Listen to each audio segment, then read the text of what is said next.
My mother looked me dead in the eyes across the Thanksgiving table and called me useless in front of our entire family, never knowing I already owned the roof over her head.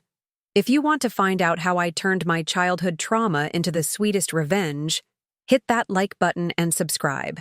Growing up with Diana Kensington as a mother was like walking on eggshells that someone had carefully placed on top of landmines. I'm Violet Kensington, 34 years old, and I've spent most of my life trying to earn the approval of a woman who made it her mission to remind me that nothing I did was ever good enough. Our modest home in suburban Connecticut held more painful memories than happy ones. My father left when I was 7, couldn't handle my mother's constant criticism and emotional volatility, he said. I didn't blame him, but I resented him for leaving me behind to face her alone. As a child, I learned to make myself invisible. I'd spend hours in my room reading books, imagining different lives, different families. I got straight A's, joined every extracurricular I could, and spent as little time at home as possible. Every achievement was met with the same response. Don't get too full of yourself, Violet. There's always someone better. When I got accepted to NYU with a partial scholarship, my mother said it wasn't Harvard, so what was the point? When I graduated with honors in finance, she wondered aloud why I hadn't pursued law or medicine like the Johnson girl next door. Each comment chipped away at me, but I kept pushing forward. After college, I landed an entry-level position at a financial consulting firm in Manhattan.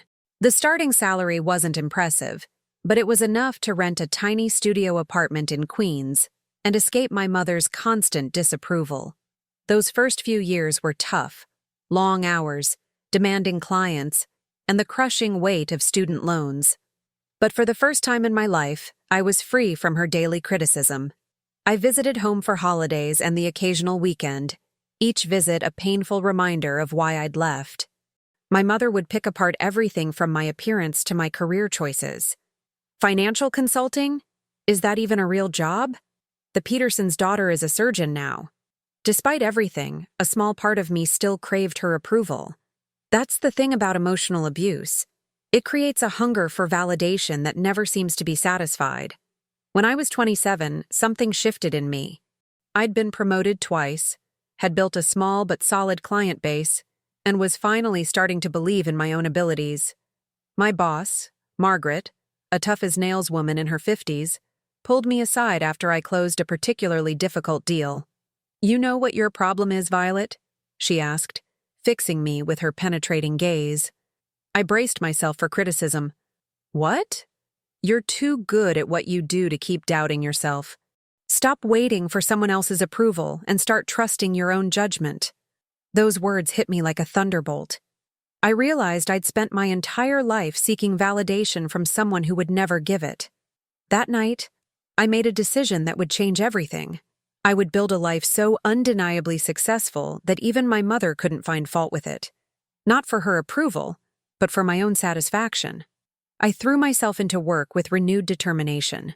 I took night classes to earn additional certifications, volunteered to take on challenging clients, and started making strategic investments with whatever money I could spare. I lived frugally, sharing an apartment with 2 roommates despite my rising income, and poured everything into building my financial foundation. By 30, I had been headhunted by one of the top financial firms in the city, nearly tripling my salary. I'd also made some incredibly lucky early investments in tech startups that were beginning to pay off. For the first time in my life, I wasn't just stable, I was thriving. I bought my first apartment, a modest 1-bedroom in Brooklyn. When I invited my mother to see it, she spent the entire visit pointing out flaws in the paint job and questioning why I'd chosen such a dangerous neighborhood. I smiled through it all, no longer feeling the sting I once had. Her words were losing their power over me. Then came the pandemic. Like everyone else, I was forced to adapt. Working from home, I used the time I would have spent commuting to expand my knowledge and connections. I started a small investment club with some colleagues that quickly grew into something more substantial. We pooled resources and expertise, making careful but increasingly profitable investments. By sheer luck, we got in early on several companies that boomed during lockdown. What had started as a side project was now generating more income than my day job.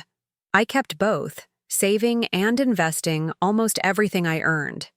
During this time, my relationship with my mother remained strained but stable. Our interactions were limited to brief phone calls and occasional visits. She continued her pattern of criticism, but I'd developed thicker skin. Her words rolled off me now, leaving barely a mark. Then, in early 2023, I received a call from my mother that would set in motion a chain of events I never could have anticipated.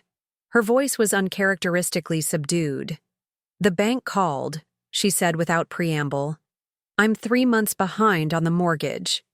I was surprised, not by the financial trouble — my mother had always been careless with money — but by the fact that she was telling me about it.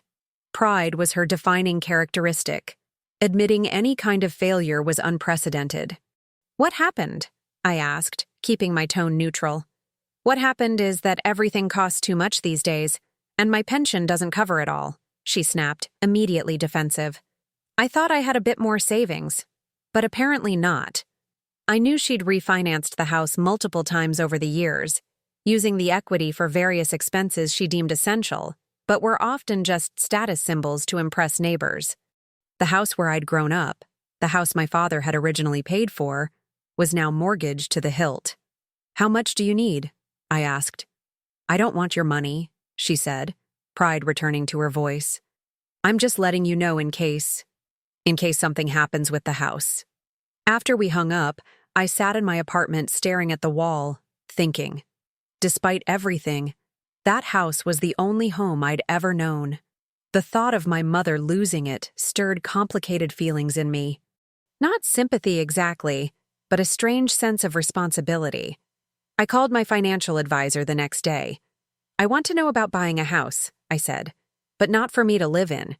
The process was surprisingly straightforward. I set up a limited liability company, transferred a portion of my investment profits into it, and began negotiations with the bank holding my mother's mortgage. They were eager to offload a troubled loan, and with my financial credentials, the deal moved quickly. Within 6 weeks, I had purchased my childhood home through my LLC for less than the outstanding mortgage balance. The bank was happy to avoid foreclosure proceedings, and I acquired the property without my mother ever knowing. As part of the arrangement, I allowed the bank to inform my mother that her loan had been sold to an investment company, but that her living situation would remain unchanged as long as she made reduced monthly payments, essentially rent, to the new owner. I set these payments at about half what her mortgage had been. I told myself I was being practical. The house was an investment, nothing more. I wasn't doing this out of some misplaced desire to help my mother. I was simply acquiring a property at below market value in an area that was likely to appreciate. The reduced payments would ensure steady income while giving me time to decide what to do with the property long term. But deep down, I knew there was more to it. As much as I'd tried to move beyond my childhood, some part of me still felt tethered to that house and to my mother. Perhaps this was my way of maintaining control over a situation that had controlled me for so long. Life continued as normal. My investments grew, my career advanced, and my own financial security became unshakable. I rarely thought about the fact that I now owned my mother's house. It was just another asset in my portfolio. Then came Thanksgiving 2023. I hadn't planned to go home for the holiday. I had friends in the city who were hosting a dinner, and the thought of enduring my mother's criticism seemed unnecessarily masochistic. But 3 days before Thanksgiving, she called. "Aunt Helen and Uncle Robert are coming," she said, mentioning my father's sister and her husband, the only relatives I actually enjoyed seeing. "And Cousin Sarah is bringing her new husband. It would look strange if you weren't here." That was my mother, always concerned with appearances. Not, "I want to see you," or "It would be nice to have you home," but "It would look strange." Still, the chance to see Aunt Helen was tempting. Unlike my mother, Aunt Helen had always been supportive, sending me care packages in college and calling regularly just to check in. "Fine," I said. "I'll come for dinner, but I'm not staying overnight." "Suit yourself," she replied. "Dinner's at 4. I arrived at the house on Thanksgiving Day with a bottle of wine and a store-bought pumpkin pie. The moment I walked through the door, I was hit with a wave of nostalgia so powerful it nearly knocked me back. The house smelled exactly as it always had on holidays: roasting turkey, sage stuffing, and my mother's signature cranberry sauce. That was the one thing she made that I truly loved. Aunt Helen engulfed me in a warm hug. "Look at you," she beamed, holding me at arm's length. "You're absolutely glowing. City life must agree with you." Uncle Robert gave me a hearty handshake, and Cousin Sarah introduced her new husband, a pleasant-looking man named Mark who worked in IT. My mother offered a brief, stiff hug and a once-over that I knew was cataloging every perceived flaw in my appearance. "You've lost weight," she said, which from her wasn't a compliment but an accusation. "You're too thin now." I smiled and said nothing, determined not to let her ruin the day. The first hour passed pleasantly enough. We sat in the living room, catching up over appetizers. I shared carefully edited stories about work and city life, omitting any details about my financial success. Experience had taught me that my achievements were targets for my mother's derision. Aunt Helen asked thoughtful questions about my job and my apartment. Uncle Robert wanted to know if I'd been to any Broadway shows recently. Sarah and Mark talked about their honeymoon in Hawaii. My mother said little, but I could feel her watching me, waiting for an opening. When we moved to the dining room for dinner, the tension I'd been feeling began to crystallize. My mother had placed me directly across from her, as if positioning me for optimal scrutiny. The turkey was carved, sides were passed, and wine was poured. Everything looked perfect. My mother had always been good at creating the appearance of a happy home. The conversation flowed around general topics: politics, movies, local gossip. I was starting to think we might actually get through the meal without incident, when Sarah mentioned her plans to go back to school for a master's degree. "It's never too late to improve yourself," Aunt Helen said encouragingly. My mother took a sip of wine. "Speaking of improvement," she said, her eyes landing on me. "Violet, are you still at that same company? What is it you do there again? Something with numbers?" I felt the familiar tightening in my chest. "I'm a senior financial consultant," I said evenly. "And yes, same firm." She replied. "No advancement opportunities then?" "I've been promoted 3 times since I started," I said, keeping my voice level. "I'm quite happy with my career progression." "Well, happiness is important, I suppose," she said with a dismissive wave, "though ambition has its place too." Aunt Helen, sensing danger, tried to change the subject. "The turkey is delicious, Diana. You've outdone yourself." But my mother wasn't finished. "Sarah's going back to school. Mark here is apparently some kind of computer genius, and what are you doing, Violet? Still single, still at the same job, still just existing." The table fell silent. I took a deliberate bite of stuffing, chewed slowly, and swallowed. "I'm doing well, Mom. My job is challenging and rewarding. I have good friends and a life I enjoy." She let out a short, sharp laugh. "That sounds nice and safe, doesn't it? No risks, no real achievements to speak of. You know, I always told your father you lacked drive. Some people are just born without that spark, that thing that pushes them to excel." I felt a flush creeping up my neck. Aunt Helen looked mortified. "Diana, please." "It's Thanksgiving," my mother continued as if Aunt Helen hadn't spoken. "So I should probably be thankful that you at least support yourself, though God knows what you'd do if you lost that job. You've never been one to plan ahead, have you?" The irony of her statement, coming from a woman who had nearly lost her home due to financial mismanagement, a home that I now owned, was almost too much. I caught myself just before the words, "I own this house," came tumbling out of my mouth. Instead, I said, "I think I've done all right for myself." She fixed me with the look I knew so well, the one that had made me feel small and insignificant my entire childhood. "All right isn't excellence, Violet. All right is what useless people tell themselves to feel better about their mediocrity." And there it was. Useless. The word hung in the air between us, a live grenade with the pin pulled. Uncle Robert cleared his throat uncomfortably. Mark became intensely interested in his mashed potatoes, Sarah looked like she wanted to disappear under the table. Only Aunt Helen spoke. "That's enough, Diana," she said firmly. "That was completely uncalled for." My mother shrugged. "I'm just being honest. Violet knows I've always been direct with her." I sat there, fork suspended halfway to my mouth, as a strange calm settled over me. In that moment, something fundamental shifted inside me. The last thread of whatever had bound me to this woman, obligation, hope, the lingering desire for maternal love, snapped clean. I carefully set down my fork, placed my napkin beside my plate, and stood up. "Thank you for dinner," I said, my voice steady. "I need to get back to the city." "Don't be so sensitive," my mother said. "Sit down and finish your meal." I looked at her, really looked at her, possibly for the first time. She was smaller than I remembered, her face more lined, her presence less intimidating. The power she had held over me for so long seemed to diminish before my eyes.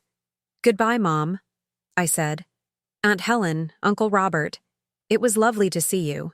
Sarah, Mark, congratulations again on your marriage." I walked out of the dining room, grabbed my coat and purse, and left without looking back. As I drove away from the house, my house, I didn't feel anger or hurt. I felt something much more dangerous. Clarity. The weeks following Thanksgiving passed in a blur of purposeful activity. I consulted with a real estate attorney about my options as the owner of my mother's house. I learned that since she was essentially a tenant now, I had certain rights, and so did she. "You can terminate her tenancy with proper notice," my attorney explained. "In Connecticut, that's generally 3 months for a long-term tenant.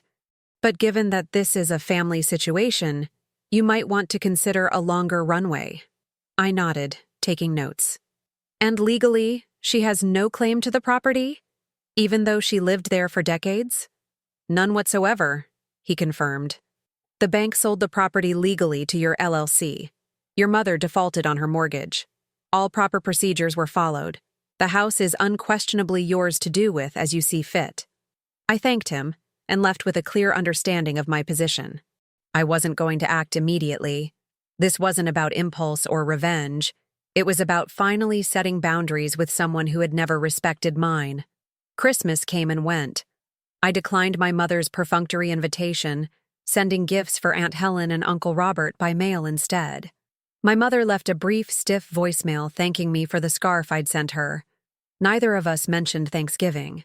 In January, I received a call from the property management company I'd hired to handle the rent collection. "Ms. Kensington hasn't paid her January rent yet," the manager informed me. "We've sent a reminder, but I wanted to let you know." I wasn't surprised. My mother had always treated financial obligations as optional when they didn't suit her priorities. "Give her until the end of the month," I said. "Then send a formal notice." By mid-February, she still hadn't paid. The property manager called again. "We've sent 2 notices now. Would you like us to begin eviction proceedings?" I hesitated. "No," I said finally. "Not yet. I'll handle this personally." That weekend, I drove up to Connecticut. I hadn't been back since Thanksgiving, and approaching the house felt strange now that I was coming as its owner rather than a visitor. I parked in the driveway and sat for a moment, gathering my thoughts. The door opened before I could knock. My mother stood there, arms crossed, expression guarded. "So you're the mysterious new owner," she said without preamble. I should have known. I was taken aback. "How did you find out?" She gave a short, humorless laugh. "The property manager let it slip when he called about the rent. Mentioned Ms. Kensington wanted to give me extra time. Didn't take much to figure out which Ms. Kensington he meant." She stepped back, a grudging invitation to enter. The house was much as it had been at Thanksgiving, though perhaps a bit less tidy. I followed her to the kitchen where she busied herself making coffee without asking if I wanted any. "So," she said, her back to me, "you bought my house out from under me. Was that before or after Thanksgiving?" "Before," I admitted. "When you mentioned you were behind on the mortgage, I saw an opportunity to invest in real estate while helping you avoid foreclosure." She turned, eyebrows raised. "Helping me? Is that what you call it?" Turning me into a tenant in my own home? It's not your home anymore, I said, the words coming out more harshly than I'd intended. It stopped being your home when you couldn't keep up with the payments on a house that was originally paid for in full. She flinched slightly but recovered quickly. And now you're here to evict me, I suppose. Your own mother. I took a deep breath. I'm here because you haven't paid rent for 2 months. The property manager wanted to start eviction proceedings, but I thought we should talk first. She poured coffee into 2 mugs, sliding one across the counter to me. How generous of you. We sat at the kitchen table, the same table where I'd eaten countless silent meals under her disapproving gaze. I can't pay, she said finally. My car needed repairs, and then there was the property tax bill. I thought I could catch up next month. It was the same old pattern. Priorities misaligned, promises to do better next time. I'd seen it all my life. Mom, I said carefully, this isn't just about the rent. It's about our relationship, about the way you've treated me my entire life. She looked genuinely puzzled. What are you talking about? Thanksgiving, I said. You called me useless, in front of our entire family. She waved a dismissive hand. You've always been too sensitive. I was just being honest. No, I countered. You were being cruel, just like you've always been cruel. Nothing I've ever done has been good enough for you. No achievement has ever warranted your approval. She stared at me as if I were speaking a foreign language. I pushed you because I wanted you to succeed. You pushed me because tearing me down made you feel powerful. I corrected her. And I let you do it because I thought eventually, if I just accomplished enough, you'd finally be proud of me. She looked away, her fingers tightening around her mug. And now you own my house. Is this your revenge then? Making me homeless? No, I said. This is me finally establishing boundaries. I'm willing to let you stay here, but things need to change. I laid out my terms. She would need to pay the rent on time, every month. She would need to treat me with basic respect and courtesy. And most importantly, she would need to acknowledge the damage she'd done and take steps to repair our relationship. That's ridiculous, she scoffed. You can't dictate how I talk to you. Actually, I can, I said calmly, because I own this house, and your continued residence here depends on my goodwill, just like my continued presence in your life depends on yours. She was silent for a long moment, her face unreadable. Then, and if I refuse? Then you'll have 3 months to find somewhere else to live, I said, my voice steady despite the hammering of my heart. I'll help you financially with the transition if needed, but I won't continue to subject myself to your abuse. Abuse, she repeated, testing the word. Is that what you think this is? It's what I know it is, I said. And it stops now, one way or another. I left her with a formal written notice, 3 months to either agree to my terms or vacate the property. As I drove back to the city, I felt neither triumph nor guilt, just a weighted certainty that I had finally taken control of a narrative that had defined me for too long. The 3 months passed with minimal contact between us.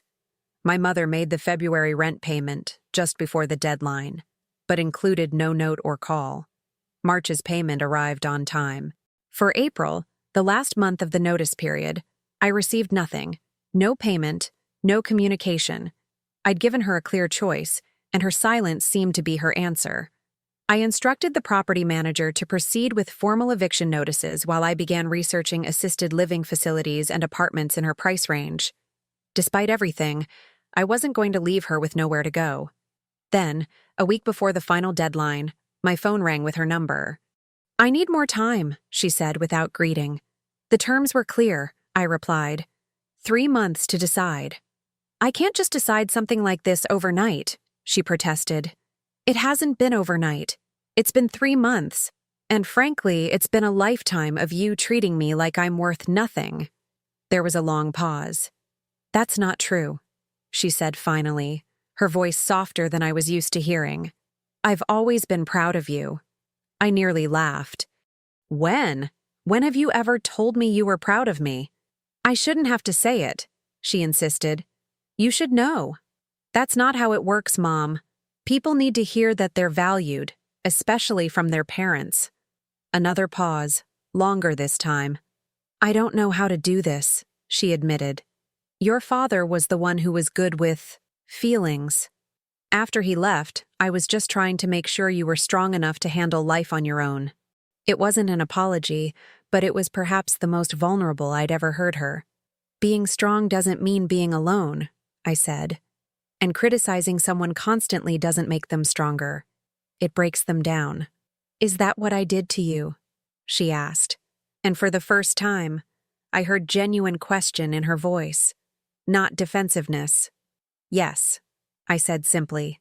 That's exactly what you did. The line was quiet for so long I thought she might have hung up. Finally, she spoke.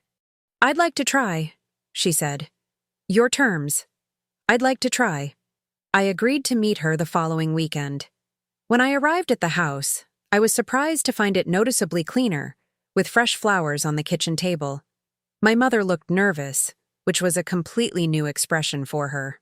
I've been thinking about what you said, she began awkwardly as we sat down. About how I treated you. I never meant to hurt you. But you did, I said. Consistently and deliberately. She nodded slowly. I think I was repeating patterns from my own childhood. My mother was the same way with me.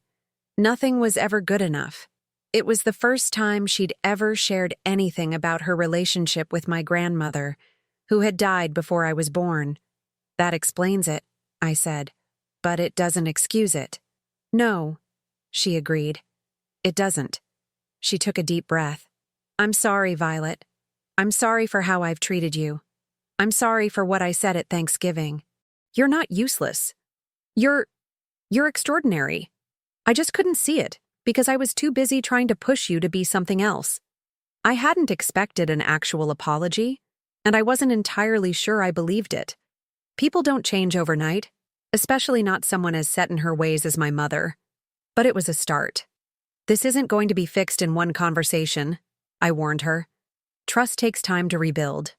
I know, she said, but I'd like to try, if you'll let me.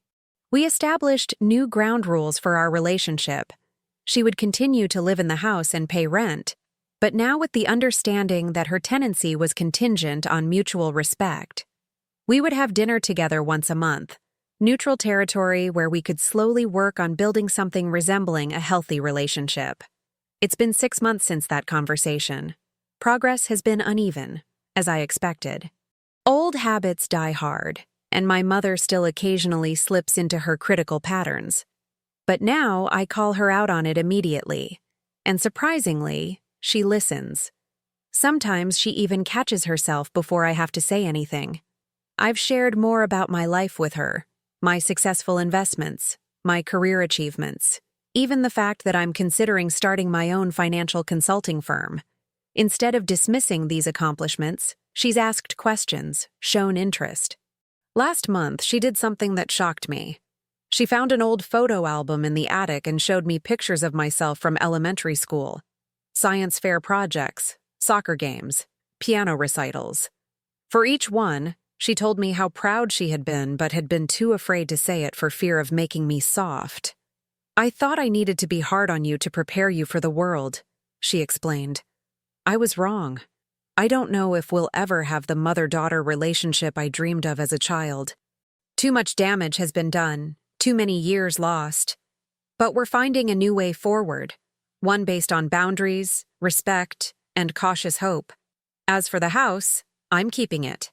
Not as leverage, but as an investment in both property and possibility. My mother continues to live there, paying rent that I've quietly been setting aside in a separate account. I'm not sure what I'll do with that money yet. Maybe help her with retirement eventually. Maybe donate it to organizations that support children from emotionally abusive homes. What I do know is that I no longer feel defined by her criticism or limited by her expectations. I own my success, my choices, and yes, even her house. But more importantly, I finally own my narrative. I am not useless. I never was. And now, at last, we both know it.